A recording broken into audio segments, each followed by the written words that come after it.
मीना शहर में। मीना एक हंसमुख छोटी बच्ची है। वह अपने माता पिता, दादी, भाई राजू और बहन रानी के साथ रहती है। प्यारा मिठू तोता उसका सबसे अच्छा दोस्त है। मीना आपके आसपास रहने वाली किसी भी छोटी बच्ची की तरह ही है, लेकिन कुछ मामलों में वह अलग है। वह सबसे दोस्ती रखती है, किसी से भी सवाल पूछने में घबराती नहीं है। मीना ईमानदार है और दूसरों का ध्यान रखती है। वह अपने परिवार और दोस्तों की परेशानियों को सुलझाने की कोशिश करती है। इस कहानी में दूसरों के घरों में काम करने वाले बच्चों के बारे में बताया गया है। एक साल मीना के गांव में भारी बाढ़ आ गई। ज्यादातर जमीन और मकान बाढ़ में बह गई। मीना के परिवार के पास खाने के पैसे नहीं रहे। दादी बीमार पड़ गई। मीना के पिता काम की तलाश में शहर जाने लगे। वे मीना और राजू को भी अपने साथ ले गई। उन्होंने सोचा कि बच्चे अपनी बुआ के पास रह लेंगे। मीना का तोता मिठू भी साथ हो लिया। लंबे थकान भरे सफर के बाद वे सब शहर पहुंचे। उन्होंने किसी तरह बुआ का नया मकान ढूंढा। वहां पहुंचकर पता चला कि बुआ तो बाहर गई है, पता नहीं कब लौटेंगी। मीना के पिता बहुत परेशान हो गए। अब क्या करें? शहर में उनकी जान पहचान का और कोई नहीं था जहां वे ठहर जाते। आखिरकार उन्होंने बच्चों को रहने और काम करने के लिए दूसरे परिवारों के भरोसे छोड़ा और खुद काम की तलाश में चले गए। बुआ के पुराने मकान का मालिक राजू को अपने साथ घर ले गया। राजू ने सोचा कि वहां मजे से टीवी देखेगा। मीना को बुआ की बिल्डिंग में ही एक घर में नौकरी मिल गई। मीना के पिता के जाते ही उस मालकिन ने मिट्टू को भगा दिया और मीना को घर के काम में लगा दिया। मीना को बहुत काम करना पड़ता था। मीना सुबह सुबह उठ जाती थी, बर्तन साफ करती थी, खाना पकाती थी, घर की सफाई करती थी और देर रात तक काम में लगी रहती थी। मालिक के परिवार के सब लोगों को एक साथ देखकर मीना को अपने घर की बहुत याद आती थी। एक दिन शाम को सब चिड़ियाघर चले गए और मीना को अकेला छोड़ गई। अचानक रसोई की खिड़की से मिट्टू आ गया। वह राजू की चिट्ठी लाया था। चिट्ठी से मीना को लगा कि राजू भी बहुत अकेला था। राजू की चिट्ठी पढ़कर मीना उदास हो गई। यह देख मिट्टू ने मीना का दिल बहलाने के लिए अपने करतब दिखाए। कॉलोनी में अक्सर पानी की समस्या रहती थी। बच्चे नीचे हैंडपंप से पानी भरने आते थे। वहीं धीरे धीरे मीना ने पड़ोस के घरों में काम करने वाले बहुत से बच्चों से दोस्ती कर ली। उसने देखा कि सब कितनी बुरी हालत में थे। रीना 14 साल की थी। उसके मालिक उसे पीटते थे। अब तो घर के बच्चे भी उसे मारने लगे थे। गुलाब 12 साल की थी। उसके मालिक बड़े सवेरे काम पर चले जाते थे और वह दिन भर ताले में बंद रहती थी। आयशा 13 साल की थी। उसे 2 साल से अपने परिवार से मिलने के लिए घर जाने की इजाजत नहीं मिली थी। सबसे छोटा मुन्ना 8 साल का था। वह 6 महीने पहले शहर में आया था। हमेशा घर की याद करके रोता रहता था। मीना उन सब बच्चों के और अपने बारे में सोच सोच कर दुखी थी।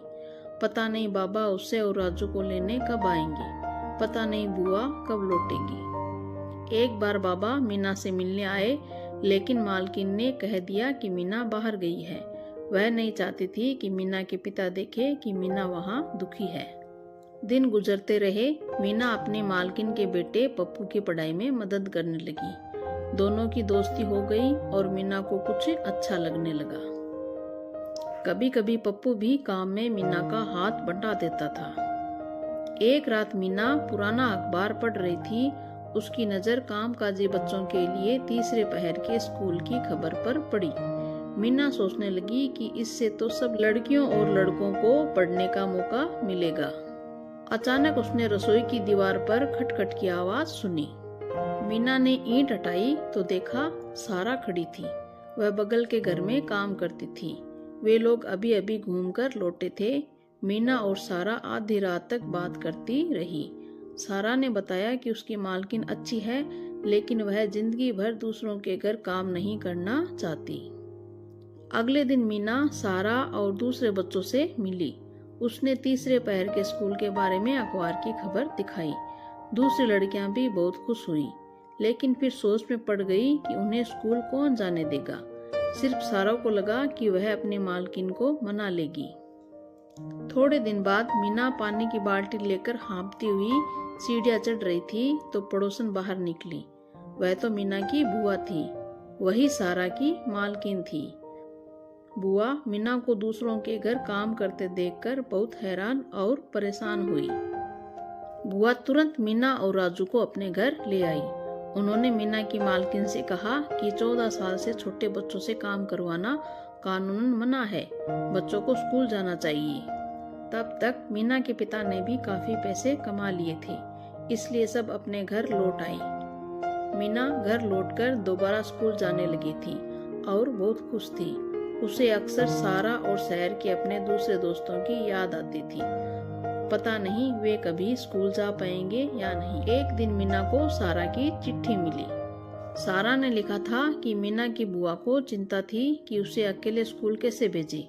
बुआ ने स्कूल के शिक्षकों को बुलाया कि वे बच्चों के मालिकों से बात करें। कई दिन बात चलती रही। आखिरकार कुछ लोग अपने घरों में काम करने वाले बच्चों को तीसरे पैर के स्कूल में भेजने पर राजी हो गए। सारा ने लिखा था कि वह बहुत खुश थी। अब वह नई नई काम की बातें सीख रही थी। अब वह अपना भविष्य संवार सकेगी। मीना की वजह से घरों में काम करने वाले बच्चों को स्कूल जाने का मौका मिल गया।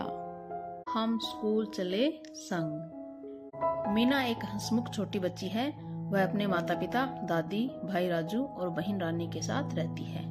प्यारा मिट्टू तोता उसका सबसे अच्छा दोस्त है। मीना आपके आसपास रहने वाली किसी भी छोटी बच्ची की तरह ही है, लेकिन कुछ मामलों में वह अलग है। वह सबसे दोस्ती रखती है, किसी से भी सवाल पूछने में घबराती नहीं है। मीना ईमानदार है और दूसरों का ध्यान रखती है। वह अपने परिवार और दोस्तों की परेशानियों को सुलझाने की कोशिश करती है। इस कहानी में बताया गया है कि बच्चे सुरक्षित तरीके से स्कूल कैसे जा सकते हैं। मीना और बेला सहेलियां हैं। उनके घर भी आसपास है। दोनों के परिवारों का एक दूसरे के यहाँ आना जाना है। मीना और बेला एक स्कूल में पढ़ती है। दोनों को स्कूल बहुत अच्छा लगता है। बेला के माता पिता को लगता है कि उसका स्कूल घर से दूर है। वे उसकी सुरक्षा को लेकर परेशान है। आखिर एक दिन वे उसका स्कूल छुड़वाने का फैसला कर लेते हैं। मीना के पिता उन्हें समझाते हैं कि वे बेला का स्कूल न छुड़वाएं। उधर मीना की दादी और माँ बेला की माँ को समझाती है। बेला स्कूल नहीं छोड़ना चाहती। वह अपने माता पिता के फैसले से बहुत दुखी है। मीना भी दुखी है। मीना और उसके घर वाले समझते हैं कि लड़कियों को पढ़ाना और रोजाना स्कूल भेजना कितना जरूरी है। वे जानते हैं कि मीना ने स्कूल में कितना कुछ सीखा है। मीना चिट्ठियां लिखती है, घर की बचत का हिसाब किताब रखती है और दादी को नई नई कहानियां सुनाती है। मीना को एक तरकीब सूझती है जिससे बेला के माता पिता की चिंता दूर हो जाएगी और बेला स्कूल भी जाती रहेगी। मीना ने बेला के पिता से कहा कि वह अपनी सहेलियों के साथ रोज सुबह उनके घर आएगी, फिर सब बच्चे साथ साथ स्कूल जाएंगे। बेला के माता पिता को मीना की तरकीब पसंद आती है। घर वालों ने सोचा कि जरूरत पड़ी तो वे भी बारी बारी से बच्चों के साथ स्कूल चले जाएंगे। अब सब बेला के पिता के फैसले का इंतजार करने लगे। बेला ने अपने पिता से कहा कि वह स्कूल जाना चाहती है। पहले तो बेला के पिता कुछ नहीं बोले, फिर हंसते हुए उन्होंने हाँ कह दी। बेला बहुत खुश हुई और अपने पिता से लिपट गई। मीना भी बहुत खुश हुई। अब बेला स्कूल जाती है, लेकिन पड़ोस के बच्चों के साथ। बेला भी खुश और उसके माता पिता भी खुश। अब बेला के माता पिता को कोई चिंता नहीं। हमने बच्चों के स्कूल जाने के 2 तरीके दिखाए हैं। पहला, टोली में स्कूल जाना। दूसरा, बड़ों के साथ स्कूल जाना। क्या आप कुछ और तरीके सोच सकते हैं? हर लड़की को स्कूल जाना चाहिए। हर लड़के को स्कूल जाना चाहिए।